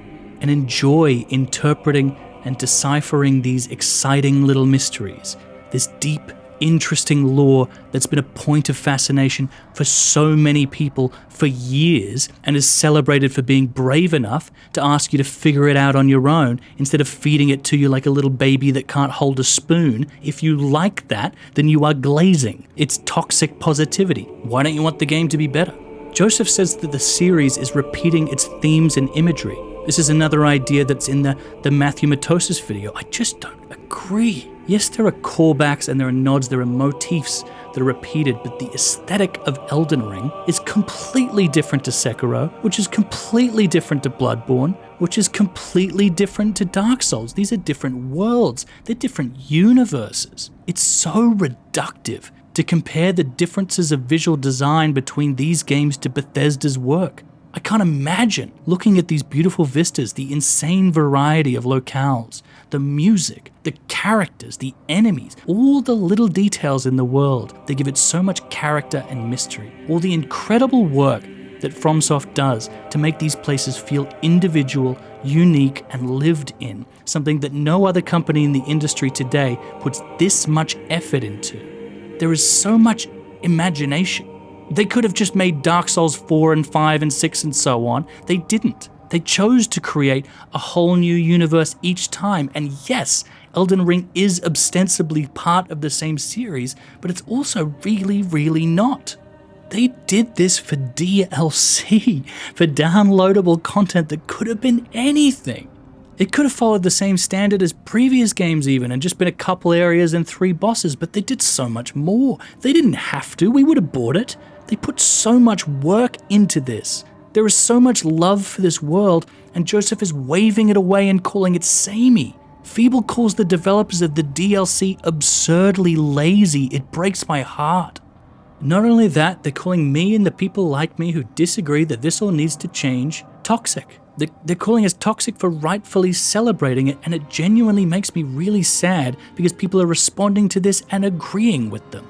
Joseph goes on a tirade against the toxic positivity of fans that wave away problems by saying skill issue and get good, but the issues that he talks about here have absolutely nothing to do with skill. This isn't about difficulty or dodge hit or any of that. These aren't bugs that need to be fixed. They're not glitches. They're not performance issues. They're key design philosophies that have been baked into the game since the very beginning. They're the intended experience. They're not things that have been glazed over in cult-like toxic positivity. They're what makes Dark Souls Dark Souls. And Joseph Anderson doesn't like it. He never has. And it's fine if you don't like those things, Joseph, but don't tell me it's your responsibility as a critic to fix these things, and if I don't agree, then I'm part of the problem. Joseph doesn't understand these games. He has no right to tell Miyazaki how to make them, because he doesn't get it. But that doesn't matter, because he's loud, and he's angry, and yes, he's influential, and that's the real problem here. In other mediums, if you critique a book or a film, the artist doesn't hear you out and then release a new edition featuring your suggested changes. Now we have patches, we have DLC. Community outcry does have influence in how games are developed and updated. Maybe Joseph Anderson is responsible for you being able to ride your horse in the Elden Beast fight. Who are we to say? It was a popular video. Even if FromSoft didn't watch that video, millions of people did, and that number of consumers has real power. So now we're in a weird position. Is it now the critic's responsibility to rally the public for the implementation of change? Should the critic now be considered part of the development team? Are we part of the development team as consumers because we can review spam and write mean comments? If I find a way to enjoy these games, to work through these perceived faults, or find methods that invalidate the criticisms that Joseph has, then am I working against the prospect of them getting fixed because I'm not following the developer's intended experience, or at least how Joseph Anderson interprets the developer's intended experience? I didn't want to make this video because I'm angry at these critics for being snippy about a game I like. I wanted to make this video because they're actively changing the perception of people who play this game and convincing them that it works a certain way that it doesn't. They're swaying public opinion to a position that I ultimately feel is very misguided. And what's more, they're attempting to silence the people who disagree with them by calling them toxic. Joe, Feeble, you want to talk about insulating yourself away from criticism? You want to talk about not listening to feedback? You want to talk about toxicity? Fine. Let's talk about it. Let's get into it. Hold on, let me make sure I've got the pin out of this hand grenade.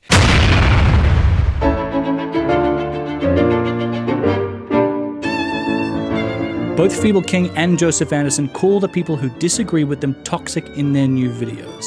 Let's examine all the reasons why that is such an insanely hypocritical accusation.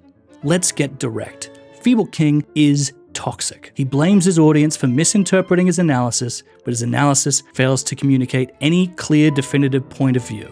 He thinks this is the worst DLC, that it shouldn't exist, and he wouldn't recommend it, but it's also not terrible, but it is the worst, and better than the Dark Souls 2 DLC, which he hates. And just because he said in defense of Elden Ring, that doesn't mean he's wholly in love with it, but also it's his favorite game, and FromSoft games do make some of his favorite art, but he hates trial and error and memorizing movesets, but he's never changed his opinion about a game, but he has changed his opinion about significant parts of it. And if his audience don't correctly interpret his bizarre hypocritical opinions, they're toxic. The most toxic video game community ever, apparently. The most ridiculous example of Feeble saying his audience misinterpreted him is when he talks about the Death Knights and says this. I don't and never said that I disliked the Death Knights. I kind of liked the Death Knights. I just mentioned them in a list with the NPC bosses that I disliked and people assumed. Insane. And again, textbook gaslighting. What do you mean you included them in a list of things you didn't like and your audience assumed you didn't like them? What else are they supposed to assume? If you tell me something tastes like shit, am I supposed to assume you enjoyed it? Do you enjoy the taste of shit? With the information that he presented in his critique, what assumption could his audience possibly come to? He's not only being unreasonable, he's being toxic by deflecting the criticisms, genuine, reasonable criticisms, and putting it on them. He's calling them toxic, and that is classic gaslighting. Feeble says that he is sick of toxic commenters using straw man arguments. Well, let's see. What is a straw man argument? A straw man argument is when someone uses a distorted, weaker argument that is easier to refute than the one that is actually being presented. Kind of like Joseph Anderson at the top of his video sarcastically implying that people think he's Satan for telling them how to think, even though he does that all the time because he believes that he can make arguments about art that are irrefutable. He thinks he can prove his opinions. Joseph Anderson is the king of straw man arguments. Here are some examples of straw man arguments that Feeble makes in these 2 videos alone. When he was rightfully criticized for saying that the arguments made against him in favor of the game were as if they were cultists from the cult of FromSoft, Feeble says, I wasn't saying you were in a cult, I'm saying you were cult-like. Feeble. No one was thinking you were literally saying they had joined a cult. No one is saying that you believe a religion has sprouted up in worship of Miyazaki. No one is arguing that. That's not what people took issue with. What people took issue with was the fact that you insulted them. If someone calls you a donkey, the offense isn't that they've called you a literal donkey, an actual donkey like the animal. It's that they've insulted you. It was the intent, not the literal meaning of the word. How is you saying you're in a cult any different to you saying you're being cult-like? That is an extremely donkey-like thing to say. Obvious straw man argument. Feeble takes issue with someone saying that he should have used a higher damage weapon because he felt like bosses had too much health. Feeble says he doesn't want to do that because he doesn't want the boss to be defeated in 9 or 10 hits. Strawman. Obvious strawman argument. Of course there is a middle ground between doing the damage he's doing here and killing a boss in 9 hits. One of Feeble's main criticisms in his original review was that bosses were overtuned and had too much health. If you don't want to do anything about that, that's your fault. You can't complain that enemies have too much health and then say you don't want to do more damage. That's not a problem with the game. That's just stubbornness. That comment Feeble is responding to is absolutely right. It's Feeble that is being toxic here by deflecting that argument and blaming the commenter, and it's Feeble that is using a strawman argument. When Feeble brings up the accusation that he plays up his negativity for views, that he is rage baiting, he says this. Maybe I'm trying to keep up the pacing of the video and I don't want to talk about things I find boring. Or, what if I'm an evil grifter sent from outer space to convince the people of Earth that FromSoft fell off? I mean, bro, I don't even have to say much about this one. How can you put this in your video and then accuse your audience of strawman arguments in the same breath? This lack of self-awareness is genuinely shocking. Feeble takes issue with commenters saying his criticisms are made in bad faith. Here is the definition of bad faith: the psychological phenomenon where one acts inauthentically. This entire style of criticism is built on bad faith arguments. If you love a game, and your entire critique is shitting on it, then it is an inauthentic critique. That critique is not true to your actual critical analysis of the game, or it's only a fraction of your actual analysis, in which case it is still inauthentic because you didn't present it as a fraction of your analysis. You presented it as your critique. It doesn't represent how you actually feel.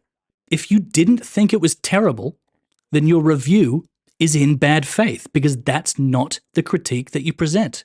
You're either making your arguments in bad faith or you are a bad critic. Pick one. You made a bad video and you angered your audience. Then you made a follow-up review gaslighting your audience that actually they got it all wrong and they misinterpreted you and they're being toxic. Despite spending your career nitpicking and tearing apart the games you critique, when people do that in your comments, you flip out. That is a double standard. If you feel they are being toxic, then you need to come to terms with the fact that you are. You do all the things that you accuse them of and more, and you are not immune to criticism. Joseph Anderson, let's get direct. You are not a game designer. You aren't part of the FromSoft team. It is not your responsibility to help them to get good. It is not your responsibility to give them lovely little gifts of constructive criticism. It is your responsibility as a critic to critique. You are not in the business of game development.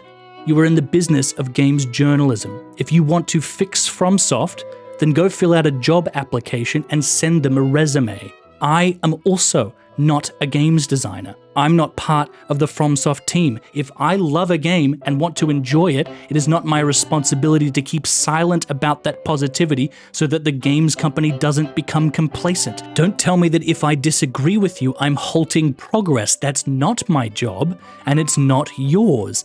I play video games. That's it. Let me enjoy things. When I tell you that some of the criticisms that you make about how the game works are flawed, I'm not criticizing your skill as a player.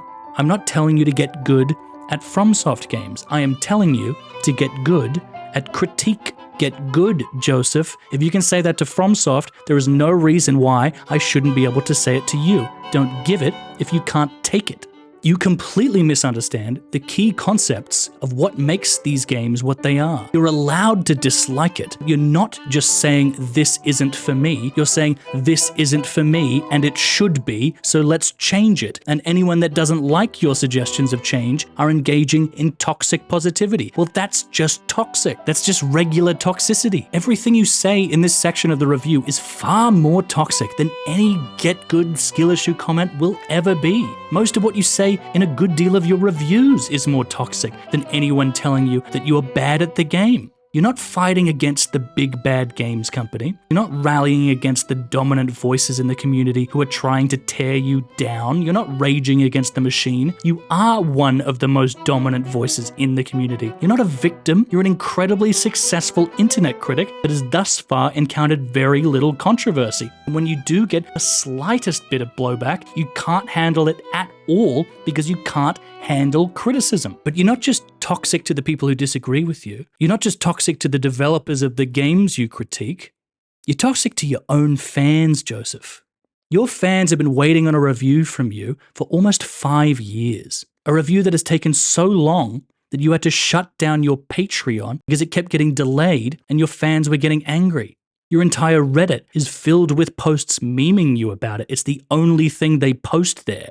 You've had to make it a constant joke in your videos so that you can laugh it off instead of actually doing the work to finish it. That's toxic positivity. You gave a deadline that if you didn't release it at the end of last year, that you would delete your channel. Then you didn't, and you made this post saying, you guys are being weird. Why are they being weird? Because he didn't follow through on the deadline. Textbook gaslighting. This must be something you do a lot because your fans predicted this exact thing would happen. They're well within their rights to be angry with you when you made them a promise and broke it. Accusing them of behaving weirdly when it's you that is in the wrong is textbook gaslighting. Joseph says here that, oh, actually the deadline worked and it's 90% done. This was almost a year ago. He also says this, well, technically I could just delete my channel and then undelete it because haha, you didn't say I couldn't do that, lawyered. Or I could just write my channel in a text document and delete that. Then you told people that you might delete it anyway just to spite them and ban anyone that gave you trouble. A fan of yours, a fan, put a post online to tell you that it didn't need to be perfect and they would be stoked just to see what you worked on if it was really that close to being finished because they like you and thoroughly enjoy your work, and you told them, no, fuck off. How's that for being insulated against criticism? This person deleted their account. That must have been awful for them to hear. They loved you, man. What an awful thing to say to one of your own fans. You could have just said nothing if that post annoyed you. But you didn't. You lashed out for no other reason than to make that dude feel bad. Why? You work for your audience. They pay for you to enjoy the life you live. Why treat them this way? How are you going to criticize game developers who spend years making quality products when you can't even finish a video roasting them? This DLC review is an hour and a half long. The game came out not that long ago. Why didn't you work on this instead? What is taking so long on this? Your fans who support you deserve to know. Listen to them and stop threatening to ban them if they criticize you. Joseph, your style of critique consists of telling games developers the laundry list of reasons you think they've failed, and when someone suggests that you're bad at video games, you chuck a massive public hissy fit. You call them children and losers and toxic, and you berate them for not agreeing with the problems that you think are problems. Joseph, you are extremely toxic. Get a grip and listen to the people who are criticizing you. Open all those lovely little gifts you're getting. For anyone else in the Joseph Anderson school of destructive criticism, when I say I don't want any more of this style of critique, I'm not saying that I want positive critiques. I'm not saying that I want critics that agree with my perspective. I'm saying I don't want to watch any more 1-hour videos where at the end of it I have no idea how the person actually feels because it's swamped in smug entitlement that is cynically designed to rage bait the algorithm. If the whole world is pressuring IGN to do better because their opinions have devolved into constant, safe 8 out of 10 reviews, we need to do the same for this bland, copy-paste, zero-value amateur game design. These critics need to get good. I have my biases. Subjectivity is implied. There is no law stating what critique should or shouldn't be. We can't even agree on the definition of the word. I hope I've at least provided enough to support my argument of why it shouldn't be what it is, but that's up to you. I think this style of critique has real significant problems, but you may feel it's fine. I don't know. You may want critiques of video games to be focused only on potential improvements. There is no right way, and art and the way we discuss it does evolve over time. But I'm passionate about my position, and I reserve my right to speak out against it. No one is above criticism. I don't think there's anything that I've said here that is in tone or content more hostile than anything they've said about the games they critique. If we disagree, then that's fine. You're well within your right. But I don't mean any ill will to these people. Even if it seems that way, I just want them to stop doing what they're doing because I do think it's toxic. If this does kick up a discussion, always remember there's a person on the other side of the screen. Emotions come up when we discuss something we're passionate about. I'm sure mine bubbled up at times throughout the video. I was definitely pretty snarky and pretentious. I'm self-aware. We love this stuff, or we hate it. We have strong feelings either way. But at the end of the day, we're arguing about video games. The stakes are pretty low. Do try and take it down a peg